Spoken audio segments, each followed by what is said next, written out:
The journey back to Reach was quiet, not because Kenny and Pines had nothing to say. The opposite. They had too much to think about. The containment crate sat secured in the cargo hold. Layers of restraints, sedatives, monitoring equipment. Every precaution Reach could think of.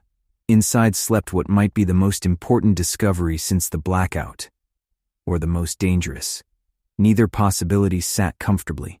Pines sat across from Kenny, staring at the crate through the bulkhead camera feed. The mutant child remained motionless, curled into a ball, almost peaceful. If somebody didn't know what it was, they would have thought it was simply a sleeping kid.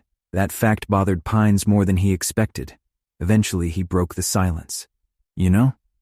Kenny looked up. If this works, we're about to completely change that planet? Kenny nodded. I know. Pines stared at the monitor. That's a lot of pressure. Kenny smirked. Then stop thinking about it. That's terrible advice. It's worked for me so far. Pines pointed at him. No, another point. It absolutely has not. The rest of the trip passed similarly.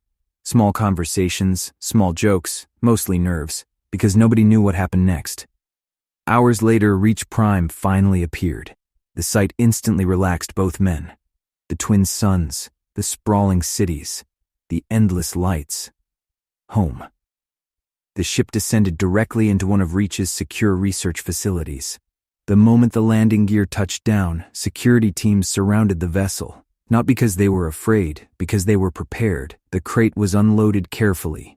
Medical teams, researchers, containment specialists. Everyone moved with precision.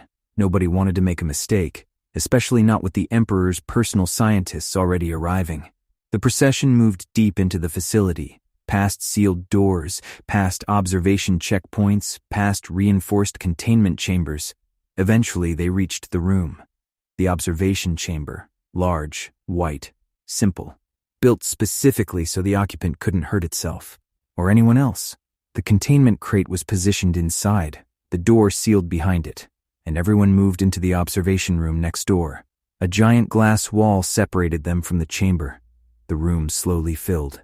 Kenny, Pines, Celine, Lyra, Darius, several scientists, several doctors, and finally, the Emperor, or at least his hologram. The blue projection flickered to life.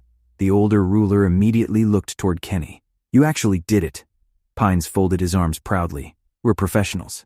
The Emperor looked at him, then at the containment crate, then back at Pines. I don't believe you. The room laughed. Even Kenny. The tension eased slightly, for a moment. Then attention returned to the chamber. The crate remained closed, silent, waiting.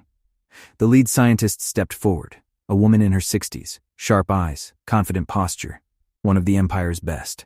She activated a tablet. Initial vitals remained stable. Another glance. No signs of immediate distress. Sedatives are wearing off. The room became quieter. Everybody watched. The scientist continued. We'll begin passive observation first. The Emperor nodded. Reasonable. Celine folded her arms.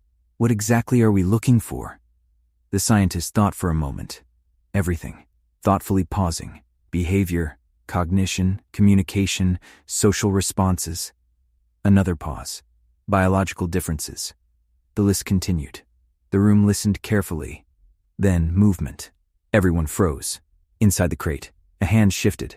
The scientist stopped talking. The room became completely silent.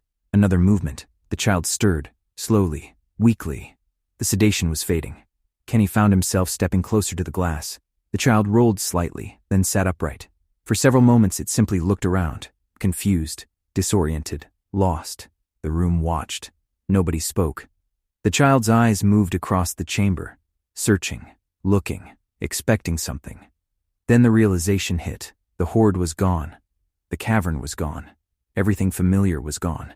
The reaction was immediate. The child began making noises, small sounds at first, whimpers, confused chirps, the sort of noises a frightened child might make. Then panic set in. The noises became louder, desperate. The child scrambled around the chamber, looking everywhere, searching, calling. The sounds echoed against the walls.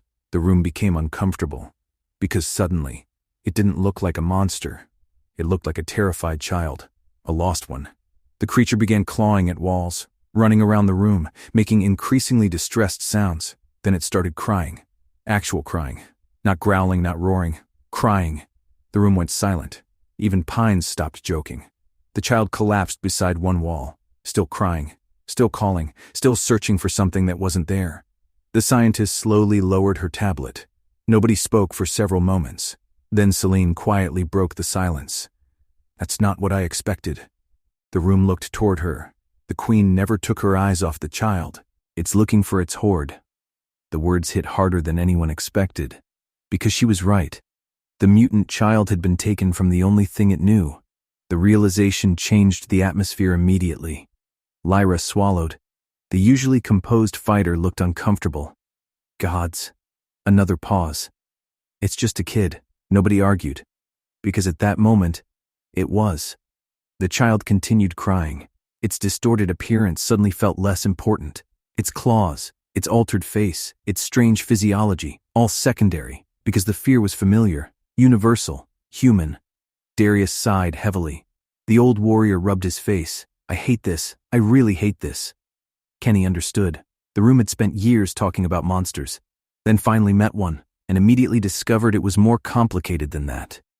The Emperor watched silently through the hologram, thoughtful, concerned. Eventually the child exhausted itself. The crying slowed, then weakened, then faded. It curled into a corner, shaking, trying to make itself small. The room remained silent. Nobody knew what to say. The lead scientist finally cleared her throat. We need a starting point. Another pause. Something simple, something safe. The discussion began immediately. Ideas bounced around. Communication attempts, blood samples, brain scans, behavioral observation, environmental testing. Each suggestion carried risks. Each carried uncertainty. Then Lyra suddenly spoke. The room turned toward her. The fighter remained focused on the child, watching it carefully. Then she shrugged. Dawn fruit. Silence. Everyone blinked. Lyra pointed through the glass. Everything on that planet somehow comes back to dawn fruit.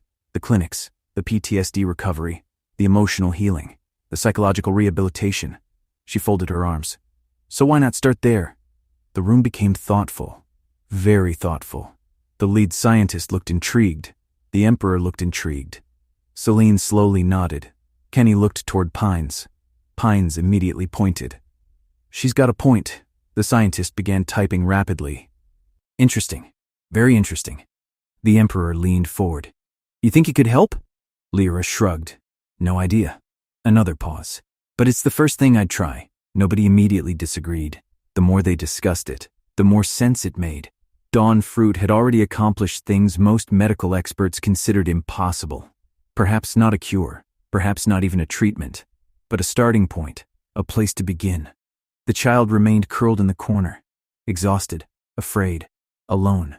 And behind the glass, the people of Reach found themselves staring at the first real victim of Lord Rain's experiments.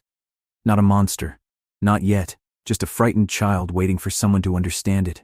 And his plans began forming around the observation room. The first Dawn fruit trial was officially approved. Tomorrow would be the beginning of the real test. Tomorrow they would discover whether healing was actually possible, or whether some wounds ran too deep to ever truly recover.